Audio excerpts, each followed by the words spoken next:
దేవుని వాక్యములో మరలా ఒకసారి చదువుదాము. మత్తయి సువార్త 7:11 ఉపోద్ఘాతం లేదా హైలైట్స్ చెప్పి ముఖ్యమైన విషయాలు వెళ్ళిపోతాను. మత్తయి సువార్త 7:11 చెడ్డవారై ఉండి మీ పిల్లలకు మంచి ఇవ్వాలని ఎరిగి ఉండగా పరలోకములో ఉన్న మీ తండ్రి, the God who is in heaven, పరలోకములో ఉన్న మీ తండ్రి తన అడుగు వారికి అంతకంటే ఎంతో నిశ్చయముగా మంచి ఈవులు ఇవ్వాలని ఇష్టపడతాడు కదా. నా ప్రియమైన దేవుని బిడ్డలారా, ఈరోజు అంశం ఏంటంటే నీ కొరకు పరలోకములో తండ్రి ఉన్నాడు. ఆమేన్, హల్లెలూయా. ఎంతమందికి తండ్రి అయినా? లోకములు ఒక తండ్రి అన్న పదం శరీర సంబంధమైన బాంధవ్యాన్ని చూపిస్తే, నిన్ను పుట్టించిన వాడు పరలోకములో ఉన్న తండ్రి, తల్లి గర్భంలో రూపించిన వాడు పరలోకములో ఉన్న తండ్రి, నీకు జీవితాన్ని ఇచ్చిన వాడు పరలోకములో తండ్రి. ఆ తండ్రి గురించి చెప్తూ ఆయన మన జీవితాల్లో చేసే పని ఏంటంటే, చెడ్డవారే ఉండి మీ పిల్లలు మంచి ఈవులు ఇవ్వాలనుకుంటున్నారు కదా, పరలోకములో ఉన్న తండ్రి ఎవరికి ఇస్తాడంట? ఎవరికి ఇస్తాడు? చదవండి. ఎవరికి ఇస్తాడు? తనను అడుగు వారికి. మెయిన్ పాయింట్ అది అక్కడ. తనను అడుగు వారికి. అడగకపోతే ఎవడో, మా పాప ఉందండి, అడగాల మొత్తానికి చేసేది ఏం లేదని అడిగింది కొన్నిసార్లు. అడిగితే కింద తప్పని పడే ఎట్రా బాబు అనుకుంటా, అయినా ఇస్తా. ఎందుకని? అది నా బాధ్యత. నువ్వు అడగకపోతే నీకు తెలుసు. వాస్తవం చెప్పాలని బైబిల్ ఒక మాట ఉంది, నీవు అడగకమునుపే పరలోకములో ఉన్నటువంటి తండ్రికి సమస్తము తెలుసు, కానీ తనను అడుగు వారికి మాత్రం నిశ్చయంగా మరింతగా శ్రేష్టమైన, ఇంతకంటే నువ్వు ఇచ్చేదానికంటే, ఆమేన్, హల్లెలూయా, నీ పిల్లలకు నువ్వు చేసేదానికంటే, నీ పిల్లలకు నువ్వు ఇచ్చేదానికంటే ఆయన మరింతగా శ్రేష్టమైన ఈవులను ఇస్తాడు. చేతులెత్తి గట్టిగా హల్లెలూయా చెప్పండి. హల్లెలూయా. నీ అవసరాలు తీరుస్తాడు. రెండోదిగా మనం చూసాం, ఆయన క్షమించే దేవుడు. ఎవరంట ఆయన? చెప్పాలి ఎవరంట? మా లూకాసు వార్త 15:20-23 అక్కడ ఉంది, తప్పిపోయిన కుమారుడు తన తప్పును తెలుసుకొని లోకముల ఇష్టానుసారంగా బ్రతికి అటు శరీరం, ఇటు డబ్బు, ఇటు సమయం అంతా వృధా చేసుకొని వచ్చినప్పటికీ తప్పు తెలుసుకొని వచ్చాడు గనుక ఆ యొక్క తప్పిపోయి తన పరిస్థితి ఎరిగి సరి చేసుకోవాలని వచ్చిన తండ్రి ఆ కుమారుడిని చూసి ఏం చేస్తున్నాడంట? క్షమించమని కోరినప్పుడు తండ్రి క్షమించాడు. కుమారుడు క్షమించు అయ్యా, నీ ఇంట్లో కుమారుడే నేను అనిపించబడలేను, నేను పనోళ్ళగా ఉంటాను. పనోళ్ళగా చూశాడా? చూడలేదు. నువ్వు తప్పిపోయి వచ్చావు, నీ తప్పు తెలుసుకొని వచ్చావు, రావాల్సిన చోటికే వచ్చావు. బాబాయ్ వాళ్ళ ఇంటికో, మేనత్త వాళ్ళ ఇంటికో, పెద్దనాయన వాళ్ళ ఇంటికి పోలా. అంతేనా? బాంధవ్యాలు అర్థమైనాయా? కన్న పిల్లలు, కన్న తండ్రులు, ఆ బంధం వేరు. ఇది గాక ఎక్కడికి పోయినా నువ్వు చేతగాక, ఇదిగాక, అదిగాక, ఇటు వచ్చాడు ఈడకి. కానీ పరలోకములో ఉన్న తండ్రి ఆ మాట నిన్నాడు. విషయాలు చెప్పండి. హల్లెలూయా. నా ప్రియమైన దేవుని బిడ్డలారా, దేవుని వాక్యాలు చూస్తున్నాం. నీ పరలోకములో ఉన్న తండ్రిని అవసరతలు తీర్చేవాడు, నీ పరలోకములో ఉన్న తండ్రి నిన్ను క్షమించేవాడు. కానీ బైబిల్ ఒక అద్భుతమైన మాట ఉంది, మరింత కీడు నీకు సంభవించకుండా ఉండాలంటే ఇక మీదట నీవు పాపము చేయొద్దు. క్షమాపణ పొందావు, ప్రజలు రాళ్ళు విసరకుండా ఆపాను, వాళ్ళంతటి వాళ్ళు కూడా అలాంటి వాళ్ళని తెలుసుకొని వెళ్ళిపోయేటట్టుగా నేను చేశాను. కానీ వాళ్ళు తెలుసుకొని వెళ్ళారు. నీవు తెలుసుకొని నీవు చేస్తున్న పాపాన్ని విడిచిపెట్టాలి, లేకపోతే మరింత కీడు నీకు సంభవిస్తుంది కనుక ఇక మీదట నీవు పాపము చేయొద్దు. అప్పుడే నీవు క్షమాపణ పొందడానికి అర్హతను పొందుతావు. ఆమేన్, హల్లెలూయా. ఏది పాపం, ఏది నీతి, ఏది చేయాలో, ఏది చేయకూడదు, ఎలా వెళ్ళాలో, ఎలా వెళ్ళకూడదు, ఎలా మాట్లాడాలో, ఎలా మాట్లాడకూడదు, ఎవరి వలన ఎవరికి ఎటువంటి ఇబ్బందులు కలుగుతున్నాయో, ఏమండి బాధాకరమైన అనుభవాలు కలుగుతున్నాయో, అది బాధో పాపమో అని అన్ని తెలుసు.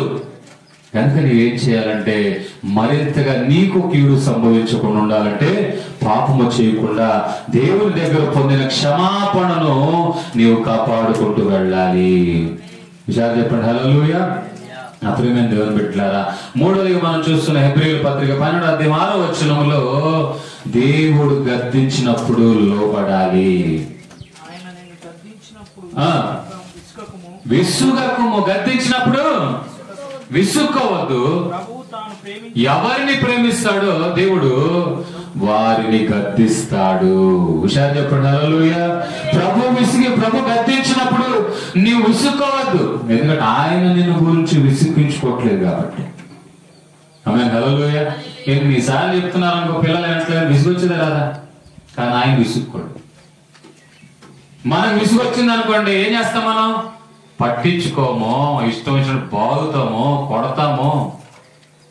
కానీ దేవుని వాక్యం అంటుంది, ఆయన గద్దించినప్పుడు వాక్యం ద్వారా ఏమండి, అది నీ మనసుకు తెలుసు. విసుగు ఎప్పుడు వచ్చిందో తెలుసా? తెలిసినా చెప్తాడండి. అర్థమైందా? నాకు వాక్యం తెలిసినా ఏమండి నేను బాగా ఉంటున్నా, నాకెందుకు చెప్తున్నాడు? కొన్నిసార్లు మనం చేసే పొరపాట్లు ఖండించినప్పుడు ఏం చేస్తాం? మనం ఎదుటోడి తప్పులు చూపిస్తాం. ఈరోజు నా ప్రియమైన దేవుని బిడ్డలారా, అలా ఉండకుండా మనం ఏం చేయాలంటే దేవుడు గద్దించిన వెంటనే ఆ గద్దింపునకు లోబడాలి. గద్దింపునకు లోబడితే ఘనత పొందుతావు. విషయాలు చెప్పండి. హల్లెలూయా. ఏమంటే గద్దింపునకు లోబడి లోబడి లోబడి లోబడి ఉన్నప్పుడు ఏమంటే వాడంటే చాలా ఇష్టం నాకు. వాడిని ఎన్ని తిట్టినా అస్సలు బాధపడదు, ఎన్ని తిట్టినా నన్ను విడిచిపెట్టడు. అందుకంటే వాడంటే నాకు చాలా ఇష్టం అని నీకు చెప్పడు, ఏది కూడా నీకు చెప్పకుండానే నీ అవసరతలు తీరుస్తూ ఉంటాడు. విషయాలు చెప్పండి. హల్లెలూయా. ప్రియమైన దేవుని బిడ్డలారా, గద్దింపునకు లోబడినప్పుడు అంట మనము ఘనత పొందుతాం. తల్లిదండ్రులు గద్దించినప్పుడు నేను ఒక మాట అంటున్నానండి, తల్లిదండ్రులు దేవుని యందు ఉండాలి. నా మాటేనండి. తల్లిదండ్రులు దేవుని యందు ఉన్నప్పుడే మీ పిల్లలు నీకు భయపడతారు. తల్లిదండ్రులు దేవుళ్ళు లేకపోతే పిల్లలు నీ లెక్క చేయరు. ఆ విషయాన్ని మర్చిపోకూడదు. తల్లిదండ్రులు దేవుని గద్దింపునకు లోబడాలి. అప్పుడు నీ పిల్లలు నీ గద్దింపునకు లోబడతారు. రెడీ చెప్పండి. హల్లెలూయా. నా ప్రియమైన దేవుని బిడ్డలారా, ఆ తర్వాత మనం చూసాం ఏమండి, ఆయన మనలను నడిపిస్తాడు. చూడండి, హోషేయ గ్రంథం 11:3 తెలిసిన వాళ్ళు తెచ్చి చదివారనుకో తక్కువ టైంలో అయిపోద్ది. అర్థమైందండి. 11:3 చూడండి, హోషేయ గ్రంథం 11:3 ఎఫ్రాయిమును చేయి పట్టుకొని వానికి నడక నేర్పిన వాడిని నేనే, కౌగిలించుకున్న వాడిని నేనే వాడిని స్వస్థపరిచాను. చూడండి, నీకు నడక నేర్పిస్తాడంట పరలోకంలో ఉన్న తండ్రి. నువ్వు ఎలా నడవాలో ఆయన నేర్పిస్తాడు, నడక నేర్పిస్తాడు. ఏ మార్గంలో దేవుడు నడిపిస్తాడో దేవుని వాక్యం అంటుంది, ఆయన ఆజ్ఞల మార్గంలో మనల్ని నడిపిస్తాడు. ఆయన నడిపించినప్పుడు అంట ఆయన కుడి చేతిని పట్టుకొని మనం నడవాలి. ఆయన పట్టుకున్నప్పుడు మనము లోబడాలి. మన ఇష్టానుసారం వెళ్ళడానికి వీల్లేదు. ఈ మధ్య ఈ తిరణాలు జరుగుతున్నాయి కదా, మీకు తెలియదు ఏముంది, కొత్త ఏముంది. చిన్న పిల్లలు తీసుకొని వెళ్తున్నాం అనుకో, చేయి వదిలితే ఎక్కడ కనపడతారు వాళ్ళు, ఎక్కడ ఉంటారు వాళ్ళు, ఎవరికి పోయి చెప్తారు?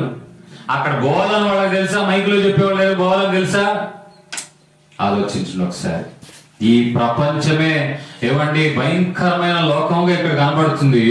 ఆ లోకములో నీవు తప్పిపోకుండా ఉండాలని ఆయన ఏం చేస్తున్నాడంటే తన కుడి చేతితో నిన్ను పట్టుకున్నాడు. విషయాలు చెప్పండి. హల్లెలూయా. నువ్వు తప్పిపోవట్లేదు. మీరు ఆలోచించండి, మీరు తప్పిపోతున్నారా తప్పిపోవట్లేదా? తప్పిపోయే పనులనే ఉన్నాం మనం. అంటే అర్థం ఏంటంటే ఆయన కుడి చేతిలో ఉండాలని మనం ఇష్టపడట్లేదు. గట్టిగా వెళ్తున్నాడు అనుకో, రోడ్డు మీద వెళ్తున్నాడు, ఏం చేస్తాం? మనం చేయి కొట్టుకొని గట్టిగా లాగుతాం, కోపం వచ్చి ఎవడు ఇన్నిసార్లు చెప్పిన రోడ్డుకు పోతున్నాడు. ఆమేన్. హల్లెలూయా. నొప్పి తగిలిద్దో లేదు, ఏం లేదు, వాడు ప్రాణం కాపాడబడాలి, అందుకని ఇట్లా లాగుతాడు. ఆయన చేతిలో ఉండాలని ఇష్టపడాలి. ఆయన ఎలా నడిపిస్తున్నాడో ఆ మార్గంలో నడవాలని ఇష్టపడాలి. నడక నేర్పిన వాడిని నేనే. మన దేవుడు మనకు నడక నేర్పినప్పుడు ఆయన అడుగు జాడలో మనం నడిపించబడాలి. విషయాలు చెప్పండి హల్లెలూయా. ఆయన ప్రత్యేకంగా నేను చేపట్టుకుని నడిపించాడు. ఆయన ఆల్రెడీ ఒక మార్గాన్ని నడిచాడు. ఆ మార్గంలో నీవు నడవాలని ఇష్టపడాలి. ఆ సమయంలోని ఆత్మ సంబంధంగా ఆయన తన కుడి చేతిని పట్టుకొని మనల్ని నడిపిస్తున్నాడని అర్థము. ఆమేన్ హల్లెలూయా. ఆ తర్వాత మనం చూద్దామండి. ఇంకో 2-3 మాటలు చెప్పి నేను ముగించేస్తాను. యెషయా ప్రవచన గ్రంథంలో 46వ అధ్యాయం 4వ వచనం. యెషయా ప్రవచన గ్రంథం 46:4. ముదిమి వచ్చి వరకు ఎవరంట మన దేవుడు? ఎవరంట మన దేవుడు? ముదిమి వచ్చే వరకు మనలను ఎత్తుకునేవాడు. ఎవరిని ఎత్తుకుంటాం మనం? చెప్పలేండి. మీ దగ్గర జరిగే విషయాలు అడుగుతున్నాయి చెప్పట్లా. ఎవరిని ఎత్తుకుంటాం మనం? మా ఆయన ఎత్తుకుంటాం? మామూలు ఎత్తుకుంటామా? ఎవరిని ఎత్తుకుంటాం? చిన్న పిల్లల్ని ఎత్తుకుంటాం. ఎప్పుడు ఎత్తుకుంటాం? చెప్పలేండి. మీరేదో ప్రింట్అవుట్ లో బయటకు వచ్చినట్టున్నారు కంప్యూటర్ నుండి. ఏడ్చినప్పుడు కదా, నడవలేకపోయినప్పుడు ఏడిస్తే ఏం చేస్తాం? వెంటనే ఎత్తుకొని పక్కకి తీసుకెళ్తాం. ఏమండి, లేకపోతే వాడు నడవలేకపోతుంటే మమ్మీ మమ్మీ నేను నడవలేకపోతే నా కాళ్ళు ఎక్కువ ఉన్నాయి, నన్ను ఎత్తుకోనప్పుడు ఎత్తుకుంటాం. కానీ దేవుడు ఎలాంటి వాడు తెలుసా? నీవు పుట్టినది మొదలుకొని మరణించేంత వరకు నేను ఎత్తుకొని నడిపిస్తూ ఉంటాడు. గట్టిగా చప్పట్లు కొడదామా దేవునికి? హుషారుగా చప్పట్లు కొడదామా? ఎప్పటి వరకు ఆయన ఎత్తుకుంటాడు? కాస్త బరువు ఎక్కితే గాడిదలా పెరిగావు, దున్నపోతుంది అన్ని పశువులన్నీ లిస్ట్ వచ్చేసింది.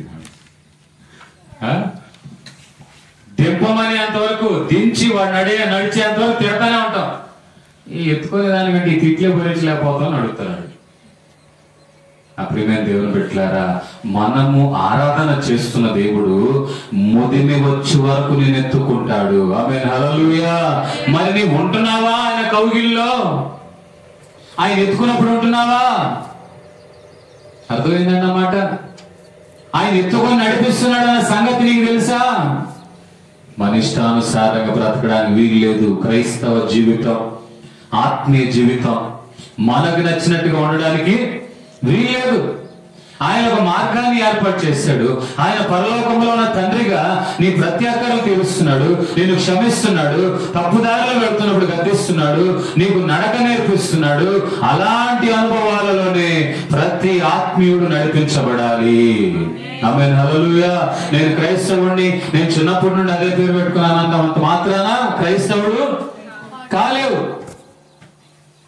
మరి ఎప్పుడు క్రైస్తవుడు అవుతావు? ఈ అనుభవాలలో నడిపించబడడానికి ఆయనకు అప్పగించుకున్నప్పుడే క్రైస్తవుడు అవుతావు. ఆమేన్ హల్లెలూయా. నా స్వంత నిర్ణయం, నా స్వంత జ్ఞానం అవన్నీ పనికి రావు ఇక్కడ. కనుక చూడండి, దేవుడు అంటున్నాడు, ముదిమి వచ్చే వరకు నేనేం చేస్తాను? నేను ఎత్తుకొని నడిపిస్తాను. నేను నిన్ను ఎత్తుకుంటాను, నేను నడుస్తాను, నీ భారాలని నేను మోసుకుంటాను. ఈ రోజున నా ప్రియమైన దేవుని బిడ్డలారా, ఎవరు లేరే నేను ఎత్తుకునే వాళ్ళు. ముసలితనం వచ్చినప్పుడు కూడా ఎవరు అనారోగ్యత వచ్చిందంటే ఎవరు పట్టించుకునే వాళ్ళు లేరే. కానీ వాక్యం అంటుంది, ఎవరు పట్టించుకున్నా పట్టించుకోకపోయినా నేను ఎత్తుకొని నడిపిస్తాను. నేను నిన్ను ఎత్తుకుంటాను, నీ భారం అంతటి నేను మోస్తాను. నువ్వు బరువున్నా నువ్వు అనుకుంటావు, కానీ నువ్వు నాకు తేలిక. ఎంత అద్భుతమైన మాట్లాడింది. మరి దేవుడికి అప్పగించుకున్నామా? ప్రార్థన చేస్తున్నాం. ఒక మాట మీకు అంటున్నానండి, ఈరోజు దేవుడి వాక్యాన్ని బట్టి నేను చెప్తున్నాను. దేవుడు ఇస్తాడని పనులు మానుకోవద్దు. వింటున్నారా? చూడండి, ఇక్కడ దేవుడు ఇస్తాడని ఆ భాషగా చెప్పాడండి. ఆదివారం అసలు మామూలుగా చెప్పాలా, దేవుడే ఇస్తాడు అంటున్నాడు. అందుకని ఆదివారం సోమవారం నుండి పని పోవట్లని కాదు, నీ ప్రయాసను పడు. అర్థమైందండి? దేవుని మీద ఆధారపడు, కష్టపడు, దేవుని మీద ఆధారపడు. ఏమండి, ఏదైనా పనికి వెళ్తున్నావు, ప్రార్థన చేయి, దేవునికి అప్పగించు, వెళ్ళు. అంతేగా ఈడే కూర్చుంటా, అన్ని జరిగిపోవాలి, ఈడే కూర్చుంటా అనేది కాదు దేవుని వాక్యం. రెడీ చెప్పండి హల్లెలూయా. ఆయన ఎత్తుకుంటాడు అన్న వెంటనే సరిపోదు, నీవు అప్పగించుకోవాలి, దానికి తగ్గట్టుగా నీవు బ్రతకాలి. ఆయన ఎత్తుకుంటాడంట్లే, ఆయన మోసుకొని తిరుగుతాడంట్లే, ఆయన సంఘం పెట్టుకుంటాడంట్లే, ఇక నాకు బాధే ఉంది, నువ్వు ఎత్తుకో ప్రభు అని కాదు దాని అర్థం. నీవు దేవుని మీద భారం వేయాలి, దేవుని పని నువ్వు చేయాలి, దేవుని పనిలో నువ్వు నడిపించబడాలండి. మనం ఎంతమంది దేవుని పని చేస్తున్నాం? వారం అంతట్లో చేతులు ఎత్తండి. ఎంతమంది దేవుని పని చేస్తున్నాం? ఎంతమంది దేవుని పని చేస్తున్నాం? లేదు. ఆదివారం ఎక్కువండి. అసలు డేట్లు ఖాళీ లేవు మాకు. ఏంటంటే డేట్లు ఖాళీ లేవు అన్నట్టుగా మనం ఆదివారమే పెడుతున్నాం. మనం మిగతా రోజులైన సువార్త చెప్తున్నామా? ఇందాక పాటినారండి వాడే. ఏం పాటిది? ఆదివారం గుడికెళ్ళే తీరిక లేదంటావు, ఆ రోజే అన్ని పనులు చేయపూనుకుంటావు, దేవుని సమయాన్ని నీవు దొంగిలిస్తావు, వ్యర్థ కార్యాలను ఏంటంట వ్యర్థ కార్యాలకి మనం సమయం ఇస్తాం, కానీ ప్రార్థనకి సమయం ఆదివారమే. అప్పుడు యేసు ప్రభు కూడా కాపాడ్డాను, నువ్వు రా ప్రభు అంటే ఈరోజు ఆదివారం కాదుగా అంటే ఏం చెప్తాం? ప్రభు నా టైం 10 నుండి 12 లేదా 1, ఒకవేళ రక్షించు ప్రభు కాపాడయ్యా అన్నాడు అనుకో, పేతురులా మునిగే టైంలో 10 నుండి 12 నా టైము, మిగతా టైం నేను రాను అంటే పరిస్థితి ఏంటి? అప్పుడు దేవుని పెట్టారా, ఇది మన మనస్సాక్షికి అప్పగించుకోవాలి మనం. ఆమేన్. హల్లెలూయా. ఒకసారి చెప్పండి హల్లెలూయా. మనము ఆ మాటలు తీసుకొని నిజమే కదా ప్రభువా, నీ పనిని నేను చేయలేకపోతున్నాను, నిజమే కదా ప్రభువా, నా పని చేయాలంటే నీ పని చేయాలిగా, నీ సన్నిధానాలు గడపాలిగా, ప్రార్థన చేయాలిగా, దైవజనులు చెప్పాడుగా, దాని దగ్గర నడిపించబడాలి కదా అని నీవు ముందుకు వచ్చినప్పుడు ఆయన నీ పని చేస్తాడు. ఆమేన్. హల్లెలూయా. నా ప్రియమైన దేవుని బిడ్డలారా, ఆయన నిన్ను ఎత్తుకొనువాడు ఎప్పటి వరకు? ముదిమి వచ్చు వరకు.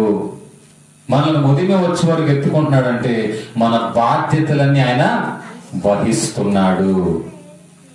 కనుక మనం ప్రార్థన చేసుకుంటున్నామా, దేవునికి అప్పగించుకుంటున్నామా, దేవుని పని చేస్తున్నామా? ఆ తర్వాత మనం చూద్దాం సామెతల గ్రంథం 1వ అధ్యాయము 8వ వచనాన్ని మనం చదువుకుందాం.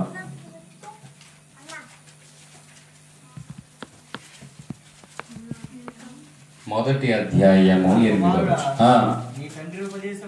నా కుమారుడా నీ తండ్రి ఉపదేశమును ఆలకించుము, త్రోసివేయకుము.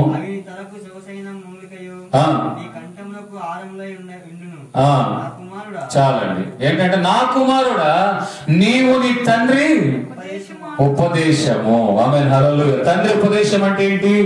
రోజు జరిగే టైంలో ఏదో ఒకటి, అరే అటు చేయకూడదురా, అలా ఉండకూడదు, ఇలా ఉండాలి, అటు ఎందుకు చేస్తున్నావు, అలా ఉండకూడదు. విసుగొచ్చింది కదా ఏ చెప్తుంటే, రోజు ఇదే చేది. కానీ బైబిల్ దాన్ని ఏమంటుందంటే ఉపదేశం. ప్రతిదాన్ని విశదీకరించి చెప్పటం, ప్రతిదాన్ని అర్థమయ్యేటట్టుగా బోధించడం. ఇలా నువ్వు చేయొద్దు, ఇలా ఉండొద్దు, ఇలా ఈ సమయంలో ఇలా ఉండాలి. ఆ ఉపదేశం అంట మనం ఏం చేయాలంట? వినాలి, త్రోసివేయకూడదు. బైబిల్ అంటుంది నీ తండ్రి ఉపదేశం. నేను మీకు చెప్పాను, దేవుని యందు భయభక్తులు కలిగి మనం ఉన్నప్పుడు మన మాటలు పిల్లలు వింటారు, దానిని ఉపదేశముగా తీసుకుంటారు. నా మాట అర్థమైందా? మీరు దేవుని యందు భయభక్తులు కలిగి ఉంటే నీ ఒక గద్దింపు గాని శిక్ష గాని అది దేవునిని బట్టి వచ్చిందనుకో, ఆ ఉపదేశాన్ని వాళ్ళు వింటారు. ఆమేన్. హల్లెలూయా. అలాగే నిన్ను నడిపించే ఆ కాపరిగా గాని, నిన్ను నడిపించే దైవజనుడిగా గాని, ఆయన మన ఆత్మీయ తండ్రిగా ఉండి మన కోసం ప్రార్థన చేస్తూ, మన కోసం వాక్యం చెబుతూ, మనమంతా బాగుండాలని ప్రయాసపడుతున్నటువంటి ఈ ఆత్మీయ తండ్రి చెబుతున్న మాటలు కూడా ఉపదేశముగా భావించి మనము అంగీకరించాలి. గడి చెప్పండి హల్లెలూయా. అంగీకరించే విధంగా నడిపించబడాలి. నా ప్రియమైన దేవుని బిడ్డలారా, ఉపదేశాన్ని మనం త్రోసివేయకూడదు. వాక్యాలు చెబుతున్నటువంటి మన జీవితాలలో సరిచేసే మాటలు వచ్చినప్పుడు వాటిని మనం లెక్క చేయకుండా ఉండకూడదు. ఆమేన్. హల్లెలూయా. హుషారు చెప్పండి హల్లెలూయా. వినాలి, అందరూ వినాలి బాబు, వినాలి, అందరూ వినాలి. నా ప్రియమైన దేవుని బిడ్డలారా, తండ్రి ఉపదేశాన్ని నీవేం చేయాలంట? ఆలకించండి. దేవుడు చెబుతున్న ఉపదేశాన్ని ఆలకించండి. మనం నడిపిస్తున్న దైవజనుడు చెబుతున్న ఉపదేశాన్ని ఆలకించండి. వాటిని ఎలా వేసుకోవాలంట? చదవండి ఇప్పుడు. తలకు సొగసైన మాలికయు, అలా మీరు వాటిని ధరించాలి. అంతగా మీరు వాటి విషయంలో శ్రద్ధ చూపించాలి. వెళ్ళి చెప్పండి హల్లెలూయా. మీరు ఇంటికి వెళ్ళి చదవండి, సామెతల గ్రంథం అంతా కూడా ఉపదేశంతో కూడిన మాటలే ఉంటాయి. ఇదిగో నువ్వు అలాంటి దారిలో వెళ్ళొద్దు, ఇదిగో అక్కడ జార స్త్రీ ఉంది, ఇదిగో ఇక్కడ ఇలా ఉంది, ఇదిగో ఇక్కడ నేను చంపేవాళ్ళు ఉన్నారు, ఇదిగో ఈ విషయాలు జాగ్రత్తగా ఉండు. అన్ని సామెతల గ్రంథం 1వ అధ్యాయం నుండి 31 అధ్యాయాల వరకు యవనస్తులకు సంబంధించిన మాటలు ఉన్నాయి, కుటుంబాలకు సంబంధించిన మాటలు ఉన్నాయి. ఆమేన్ హల్లెలూయా. నా ప్రియమైన దేవుని బిడ్డలారా, జ్ఞానైన సొలొమోను మీకు ఉపదేశము కలగాలని అనేకమైన విషయాలు అందులో రాసి ఉంచాడు. ఆ ఉపదేశాన్ని మనం వినాలి, ఆ విధంగా మనం నడిపించబడాలి. చూడండి 32వ అధ్యాయం 8వ వచనం కూడా మనం చదువుదాం. కీర్తనల గ్రంథం, క్షమించండి, కీర్తనలు 32వ కీర్తన 8వ వచనం. నీకు ఉపదేశము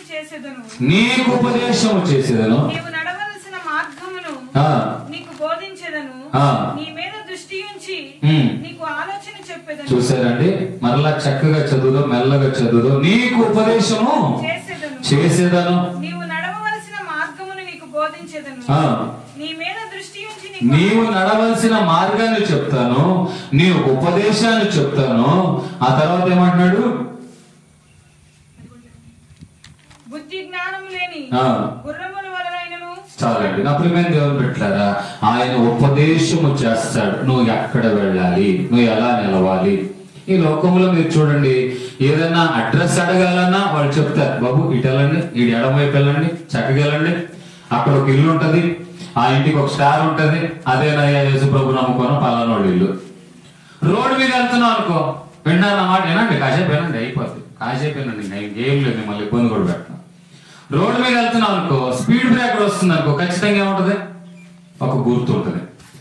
ఒకవేళ ఊరు వస్తుంది అనుకో, ఊర్లో అడుగు పెడుతున్నావు లేదా ఊర్లో బండి వెళుతుంది అనగా ఎంట్రన్స్ లో ఒక బోర్డు ఉంటుంది. ఎంత ఉంటుంది? 30 కిలోమీటర్ స్పీడే వెళ్ళండి. ఇప్పుడు నేను అనేది ఏంటంటే, ప్రతిదానికి ఒక చిహ్నం, ప్రతిదానికి ఒక గుర్తు, ప్రతిదానికి ఒక వ్యక్తి. ఈ లోకము ఎలా అయితే మనం ఎక్కడ నడవాలో ఉపదేశిస్తూ, మనం ఏ మార్గంలో నడవాలో బోధిస్తూ ఉన్నారు, అలాగే మన ఆత్మీయ జీవితంలో ఈ లోకంలో మనం ఎక్కడ నడవాలో, ఎలా బ్రతకాలో, ఏ విధమైన అనుభవాలలో నడిపించబడాలో దేవుడంట ఏమండి మనకు ఉపదేశిస్తూ ఉంటాడు. ఆమేన్ హల్లెలూయా. ఉపదేశం అంటే ప్రతి చిన్నది కూడా దేవుడు చెప్పినప్పుడు మనం వాటిని పాటించాలి. బైబిల్ అంతట్లో కూడా ఒకే ఒక మాట ఉంది, వీళ్ళు నా మాట వింటారా లేదా. ఇదే ఈ మాటను బట్టే క్రైస్తవ యావత్ ప్రపంచం ఉంది, పరిశుద్ధ గ్రంథం ఉంది, ఆత్మీయ జీవితాలు, ఆశీర్వాదాలు ఉన్నాయి. విషయాలు చెప్పండి హల్లెలూయా.